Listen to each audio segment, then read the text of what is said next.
Gabriela Mancilla es simplemente una mamá que ha luchado y sigue luchando por los derechos de su hija, Luana, y de su hijo Elías también. Me he convertido en activista por los derechos de las niñeces y adolescencias travestis y trans, sin haberlo planificado, sin haberlo querido, y creo que se me puede definir con el amor que le tengo a mi hija. Hemos intentado, después del DNI de Luana, en el año 2013, que ya han pasado muchos años, hemos intentado que la niñez travesti y trans esté en agenda política, pero también a la vez en la agenda emocional de la sociedad.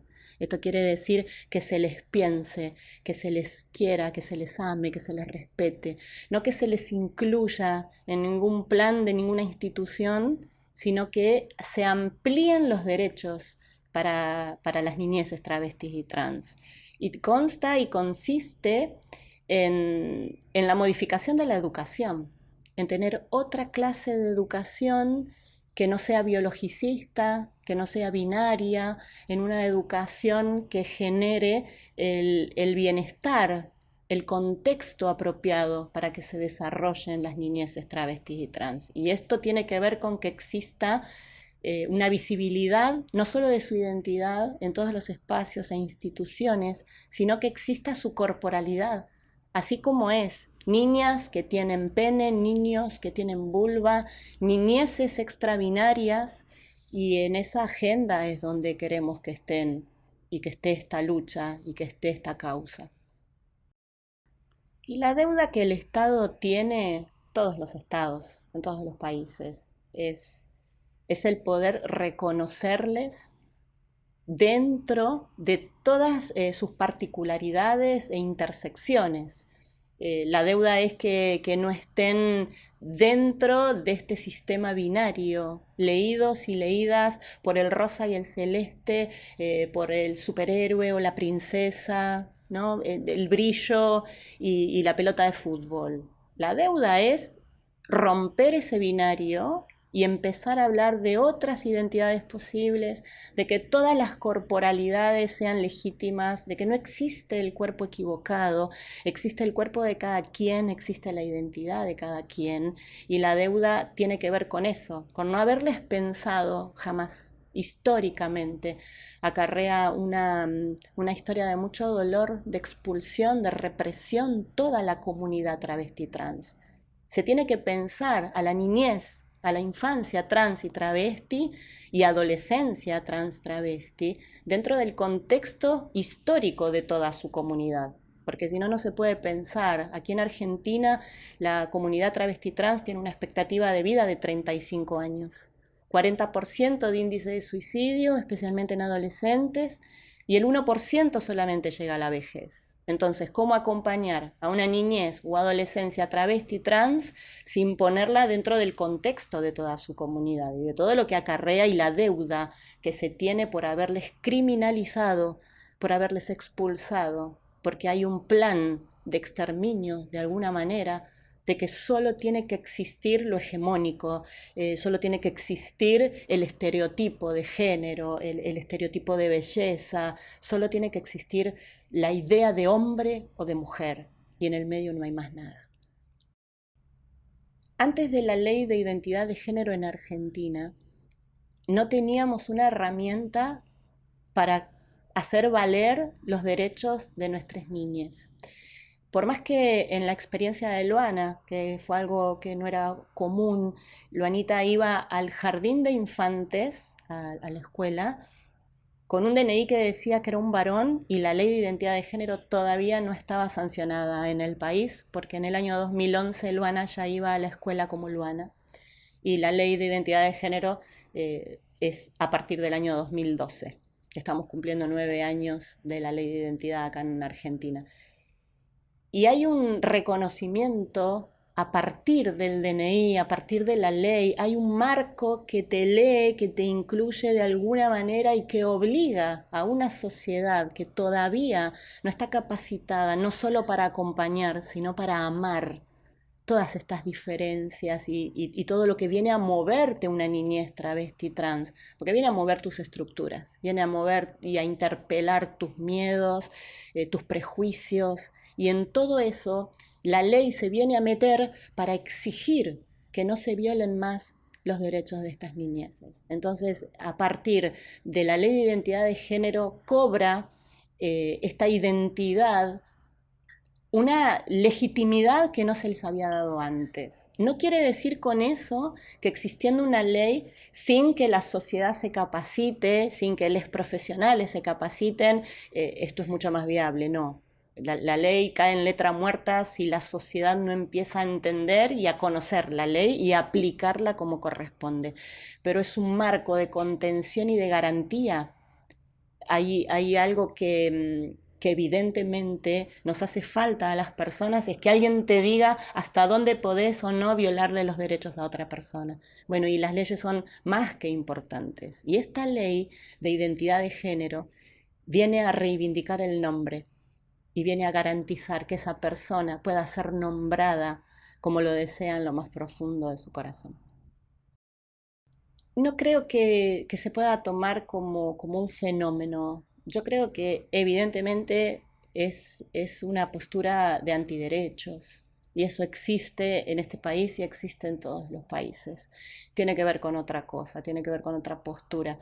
Pero sí me han acompañado, me he sentido acompañada por movimientos feministas, de mujeres obviamente, pero acá en Argentina lo que está muy fuertemente visible es el movimiento transfeminista, traba feminista.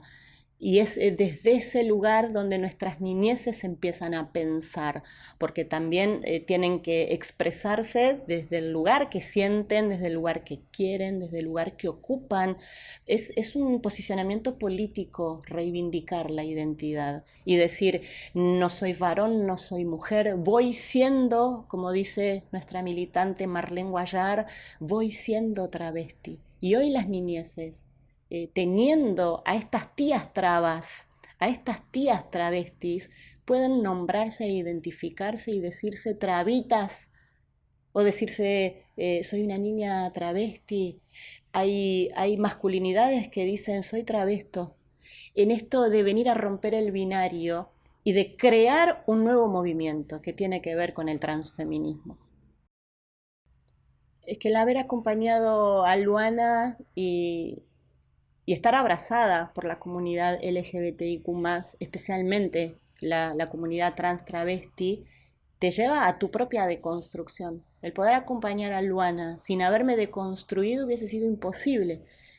Pensarte en otros parámetros, mover tus propias estructuras, pensarte quién soy, de por qué me visto como me visto, por qué hago lo que hago, me pusieron un nombre al cual respondí, ¿quién soy yo? A eso te lleva a acompañar a una niñez trans, o eso me llevó a mí a acompañar a mi hija, ponerme a deconstruir y a desarmarme obviamente en un tiempo récord, porque está ahí la niñez mirándote y es urgente, no hay mucho tiempo. Pero lo único que puedo pensar es que gracias a la experiencia de Luana, hoy soy una persona mucho más abierta, mucho más libre, con menos prejuicios, con menos miedos. Yo creo que te transforma individualmente para luego transformar colectivamente a toda una sociedad. ¿Qué es el orgullo para mí? El orgullo yo creo que tiene que ver con la dignidad, con levantar la cabeza, con no sentir vergüenza. Hay una frase del fundador de la comunidad homosexual argentina, acá en Argentina, Carlos Jáuregui, que decía que en una sociedad que te educa para la vergüenza, el orgullo es una respuesta política.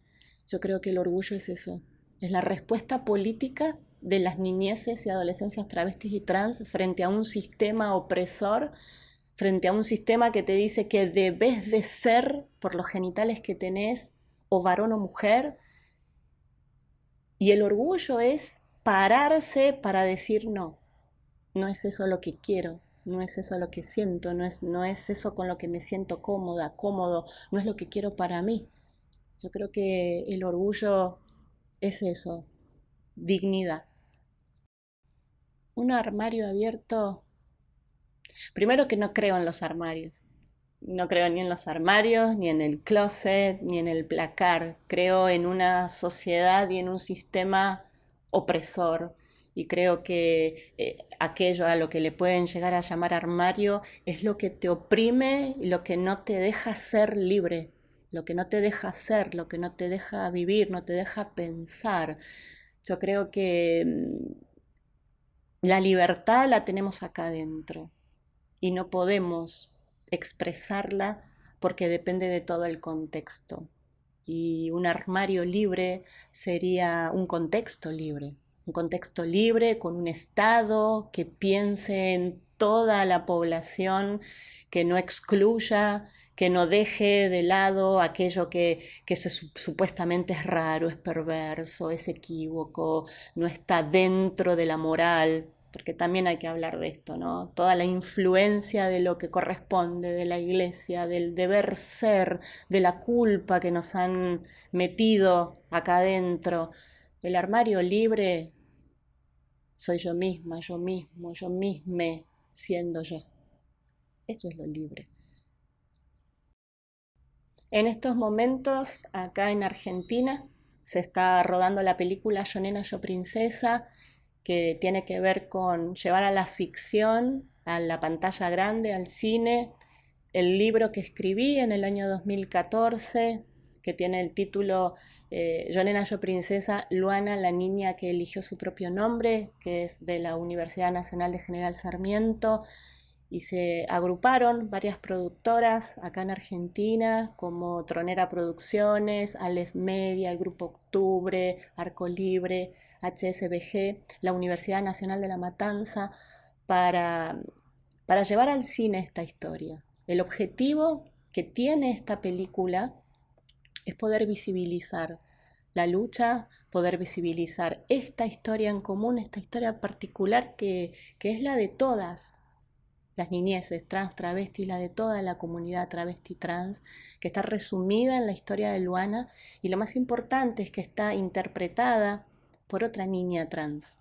No tiene precedente a nivel mundial lo que estamos haciendo, porque hay niñeces trans dentro de la película contando ellas mismas esta historia, la de Lulú, la del primer DNI en el mundo, sin haber pasado por un proceso judicial, eh, con el mensaje que tiene el libro, que es amar tu cuerpo. Amate a vos mismo, a vos misma, a vos misme. No hay error, no hay cuerpo equivocado. Existe una enorme esperanza de que llegue a muchas otras familias, a muchas otras personas, a muchas otras niñeces esta película contando esta historia para que la sociedad pueda empezar a aprender, a tener herramientas, a escuchar, a amar, a abrazar a la niñez. Yo creo que va a tener un impacto mundial la película Yo Nena, Yo Princesa. Y va a ser por primera vez en el mundo todo este contexto de abrazo hacia una deconstrucción de una sociedad que le falta aprender mucho todavía. En eso vamos, en eso estamos.